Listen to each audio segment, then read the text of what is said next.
ये मुसलमानों तक भी आउटरीच की कोशिश है और 12% मुसलमान है। मदरसों में 10-10 हजार, वो तो प्राइवेट नौकरी में नहीं बढ़ता। प्राइवेट नौकरी में 50,000 की नौकरी करने वाले आदमी का 10,000 एक मुश्त प्रमोशन नहीं होता भाई, एक मुश्त पैसा नहीं बढ़ता। यहाँ 8,000 से सीधा 18 और 6 से सीधा 16। ये मुस्लिम आउटरीच की कोशिश कितनी सक्सेसफुल होगी? एक तो ऐसा सोचना चाहिए, महाराष्ट्र का जो राजनीतिक प्लॉट है वो बहुत ही दिलचस्प हो रहा। मानती हूँ कि लोकसभा में जो भी निर्णय हुए थे वो पूरी तरह से महायुति के खिलाफ थे।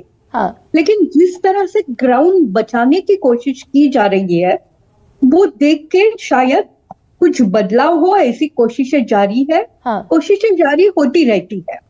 अब महायुति एक बहुत बड़ा अम्ब्रेला कोएलिशन करना चाहती है जिसमें मराठा लोगों को भी कुछ दे रहे, ओबीसी को भी कुछ दे रहे, मुसलमानों को भी कुछ दे रहे। ये सब परसेप्शन का खेल है। बदलेगा क्या मैम? ये बदलता हुआ दिख रहा है क्या परसेप्शन? बिल्कुल चुनावी महीने में जब एज पर आकर इस तरह की चीजें हैं, फैसले हैं। मुस्लिम समाज में मुझे नहीं लगता है कि परसेप्शन बदलेगा। हाँ। क्योंकि बीजेपी और मोदी जी के साथ में मुस्लिम समाज बहुत नाराज है। हाँ। हालांकि जहां पे घर दिए गए प्रधानमंत्री आवास योजना में वहां पे कोई बदलाव नहीं आया, वहां पे कोई भेद नहीं किया गया, लेकिन फिर भी मुस्लिम समाज के लिए जो भी किया उसके बदौलत भी जिस तरह से प्रधानमंत्री जी ने कह दिया कि आपका मंगलसूत्र छीन लेंगे, ये करेंगे, वो करेंगे, तब से मुस्लिम समाज ज्यादा दूर चला गया है। हाँ। लेकिन महाराष्ट्र के राजनीति के बहुत सारे आयाम हैं। आनंद जी जरा नाराज होंगे, विवेक जी भी नाराज होंगे, लेकिन महाराष्ट्र का जो वोट था वो महाराष्ट्र का वोट महायुति के पक्ष में दिया गया था। हाँ। महायुति के पक्ष में दिए जाने के बाद कुछ नया गणित बदला, जो गणित घटना के खिलाफ तो बिल्कुल नहीं है, लेकिन ये जो राजनीति अंधाधुंध सी चली महाराष्ट्र में उससे परे होने की कोशिश हर कोई कर रहा है। अनुराग जी भी बता पाएंगे, ऐसे ही निर्णय जब सुशील कुमार जी शिंदे कांग्रेस के मुख्यमंत्री थे बहुत कम समय मिला था, लेकिन 2020 मैच के जैसा उन्होंने बहुत बड़ा रन्स किए थे, बौछारें लगाई थी, छक्के लगाए थे, चौके लगाए थे। वैसी कोशिश अभी जारी है। लेकिन मृणालिनी जी, क्या ये एक पेनिट्रेटेड मैसेज है वोटर के बीच कि भाई ये सिर्फ घोषणा हुई है, अभी ये केंद्र सरकार की सिफारिश जो भेजी गई है केंद्र सरकार को, तो उस पर निर्भर करेगा भाई केंद्र इसको मानेगा नहीं मानेगा। राज्य सरकार के इख्तियार में ना तो 8 लाख से 15 लाख करना है, राज्य सरकार के इख्तियार में ना 15 ओबीसी जातियों को शामिल करना है। गरिमा जी, बिल्कुल सही प्रश्न है आपका, लेकिन केंद्र में किसकी सरकार है हम लोग भली भांति जानते हैं। हाँ। और जो लीप सर्विस करनी चाहिए थी ओबीसीओ के लिए, वो लीप सर्विस महाविकास आघाड़ी ने करने से पहले ही महायुति ने कर डाली है। हाँ। अब इससे फर्क पड़ता है क्या, यह देखना पड़ेगा, क्योंकि महाविकास आघाड़ी खास करके शरद पवार जी जिस ढंग से चुनाव में पड़े हैं और जिस ढंग से वो लोगों को इकट्ठा कर रहे हैं, उससे जरूर असर पड़ सकता है।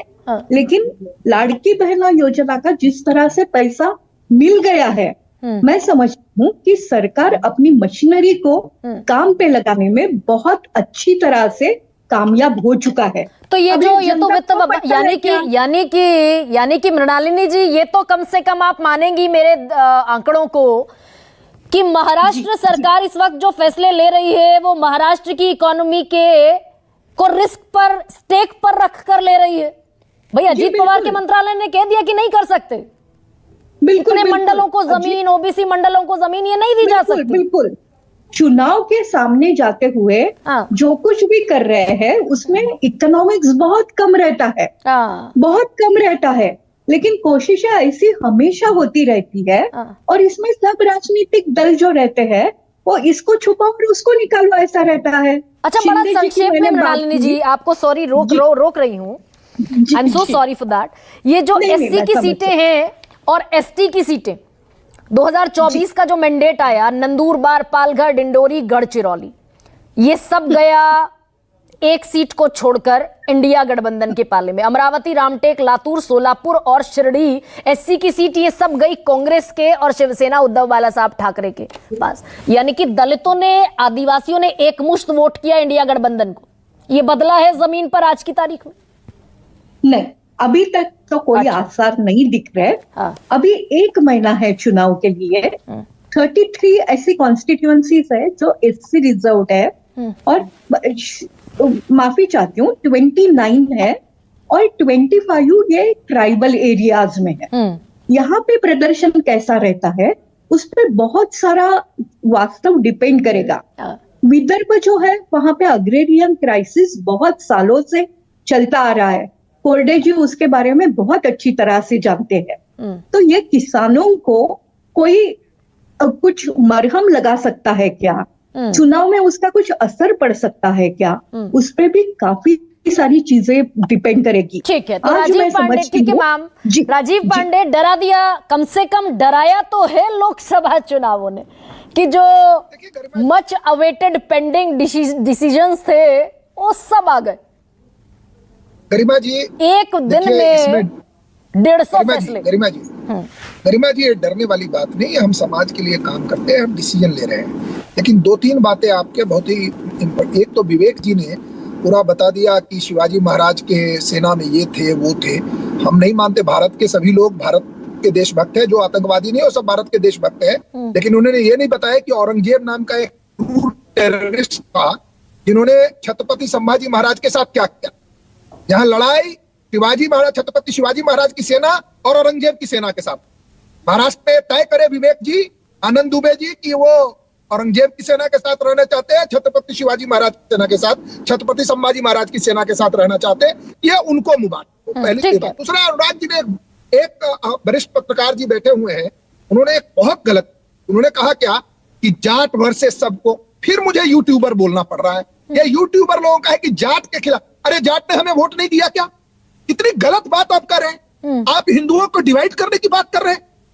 हरियाणा में बिना जाट के वोट के कोई पार्टी सत्ता में आ सकती है। इस तरह की बातें आप लोग फैला रहे हैं कि मराठा वर्सेस, मराठा भी हमारे साथ है, दलित भी हमारे साथ है, एसटी है, ओबीसी है, सब ब्राह्मण, सब लोग हैं। हम सर्व समाज की पार्टी है।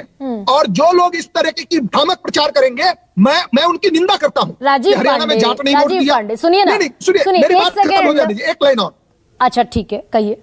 हाँ कहिए ना। मैं केवल क्या कह रहा हूँ, हम अपना स्कीम लेकर के, अपना प्रोग्राम लेकर के जनता के बीच में जाते हैं। जनता हमको जब एक्सेप्ट करती है तब भी उनको प्रणाम करते हैं, जब रिजेक्ट करती है तो उससे कुछ सीखते हैं। तो वही तो मैंने पूछा आपसे राजीव, मैं राजीव यही तो कह रही हूँ कि लोकसभा चुनावों की महाराष्ट्र में, महाराष्ट्र की 48 सीट, दूसरा सबसे बड़ा राज्य, और कहां घुटनों पर ला दिया अगर महाराष्ट्र ने, तो महाराष्ट्र का डर लाजमी है ना राजीव। और उसी के हिसाब से चुनावी महीने में आपने हर दिन आप 150 फैसले कर रहे हैं। भाई समय मिला, 150 फैसले जो अब हो रहे हैं वो पहले हो सकते थे। सुनिए ना गरिमा जी, 2 लाख के करीब वोट हमसे ज्यादा मिला है। हाँ। बहुत ज्यादा वोट नहीं है 2 लाख से, किसी कारण कई बार बहुत सारी चीजें होती है। एक 13 सीट पे कितनी रह गई? और शिवसेना 25 में से 9 सीटें कम हुई है। सीटें कम हुई है, मैं एक्सेप्ट कर रहा हूं उसको। अब क्यों बोल रहे हैं, वेस्ट हो रहा है टाइम। मैं क्या कह रहा हूं, 13 सीट में लड़ाई हुई शिवसेना और शिवसेना यूबीटी के बीच। 7 सीट तो शिवसेना जीत गई। तो किसको जनता का, और बड़ी बड़ी बातें बैठ कर रहे हैं, आनंद दुबे जी कर रहे हैं। ऐसा लग रहा है जैसे कल इन्होंने और भी कह दिया कि मुसलमान को डिप्टी सीएम या सीएम बनाएंगे। ये सीएम बना ले मुसलमान नहीं, अब हिंदू मुसलमान, ठीक है राजीव, वो एक रोक रहा है। हाँ, लेकिन अरुण सावंत डिप्टी सीएम, मेरा ये कहना है, कौन हिंदू मुसलमान कर रहा है गरिमा जी? हमने कभी कहा किसी का जाति का नाम लेकर के कि हम इसको बनाएंगे उसको बनाएंगे? आप मेरे ऊपर आरोप लगा रहे हैं। मेरा कहना है कि जिस तरीके से शिवसेना यूबीटी हिंदू मुसलमान कराना चाह रही है महाराष्ट्र को, चुनाव को, जिस तरीके से कांग्रेस के प्रवक्ता विवेक जी यहाँ बैठ करके, सबसे पहले औरंगजेब आकर महाराष्ट्र में किसने कहा था औरंगजेब की संतान में जाना नहीं चाहती, डेविएट होगा राजीव पांडे।